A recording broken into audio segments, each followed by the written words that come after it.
People make time for everything and everyone else in their life, but they never make time for themselves.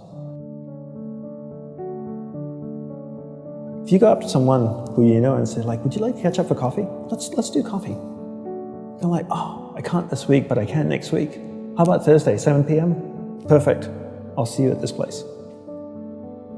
When was the last time someone is willing to take time out of their life to spend time with themselves? So if I wanted to get to know you, and we've had one dinner, and we had a great conversation, we're spending time here.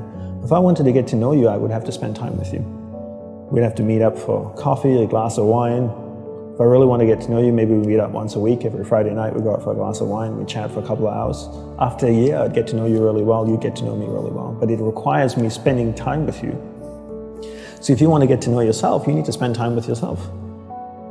But in a way that you can inquire, right? So people say to me things like, oh, I walk my dog in the park, that's my time with myself. And you're like, no, it's not. That's you walking the dog. People go like, oh, I go for a jog, that's my alone time. No, that's you jogging, avoiding traffic, watching where you're stepping so you don't trip and fall over.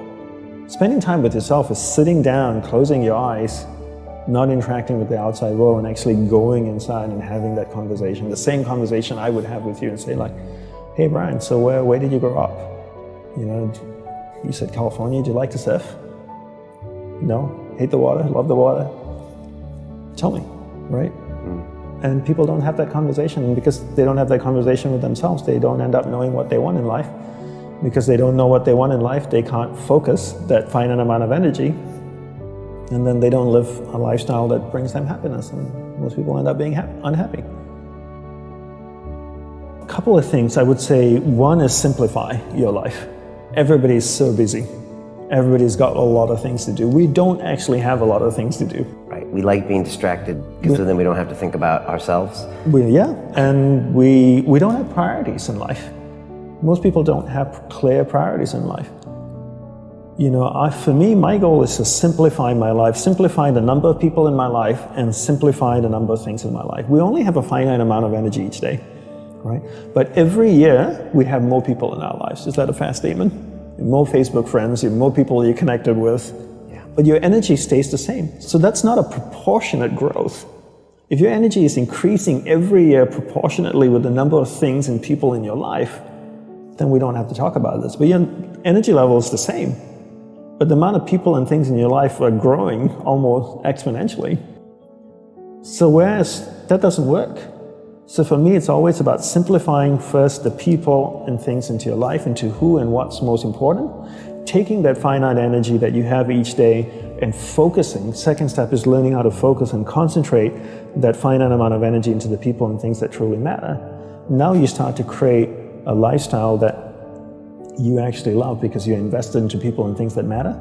And the byproduct of that is happiness. And you said happiness is not a goal. Is that correct? Yes, happiness is not a goal. And if you ask most people, what do you want in life? They say, I want to be happy. Right? Would that be a fair statement? I mean, literally, it's in the U.S. Constitution, I think, the pursuit of happiness. The pursuit of happiness. Right. I always say you should never pursue happiness. Don't pursue happiness. Pursue a lifestyle where the byproduct of that lifestyle is happiness. So happiness comes as a byproduct. I spend time with the people that I love. What is my byproduct? I'm happy. I spend time with people I don't like. I'm not happy. So don't pursue happiness. Pursue a lifestyle that gives happiness. But in order to pursue that lifestyle, you need to be clear what you want in life. What's your purpose in life? And people don't know this because they don't spend any time with themselves. People think that the more you meditate, the better it is. So 20 minutes of meditation is not as great as 3 hours of meditation. And it's actually not how we work. For us, we believed in quality as opposed to quantity. We spent the whole day preparing to meditate.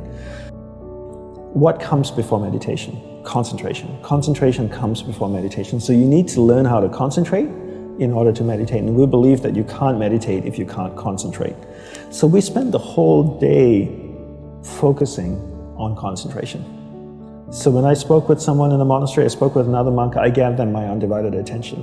When I worked on my laptop, I focused on working on my laptop. When I swept the sidewalk, I focused on sweeping the sidewalk. So throughout the day, I'm practicing concentration. Now when I go to sit down to meditate, I'm really focused, and I can have a dynamic meditation session. And I always use the simple analogy of, take Usain Bolt, for example, the sprinter, right? I don't know much about him except he won 3 gold medals, fastest man on earth from Jamaica. I can make an assumption, and tell me if I'm wrong, that his whole day is structured. That he eats the right kinds of food and drinks the right amount of water. He goes to the gym. If you look at the boy, he's ripped, right? Probably works out, runs every day, I'm sure, sprints, does all kinds of things. But his whole day is preparing him for 9.57 seconds or whatever it is his world record is, not the other way around. And people come up to me all the time, Brian, and they say, Dandapani, I'm so stressed out, I've got so much happening in my life. Do you think if I meditate for 5 minutes in the morning, it'll help my whole day? I'm going like, well, what are you doing the remaining 23 hours and 55 minutes? That's what I want to know. Because if you try to meditate for 5 minutes in the morning and the rest of the day you just live a chaotic life, that's not, it's a good start, but it's not really helping you. It's like eating a carrot in the morning and then eating hamburgers and fries all day and hoping to have a healthy diet. You have to understand that your whole day, your lifestyle is what's going to support your meditation practice at the start, and then your meditation practice grows, and then it turns around and supports your lifestyle. But not the other way around. You don't create a meditation practice to support your lifestyle. You create a lifestyle first, meditation second.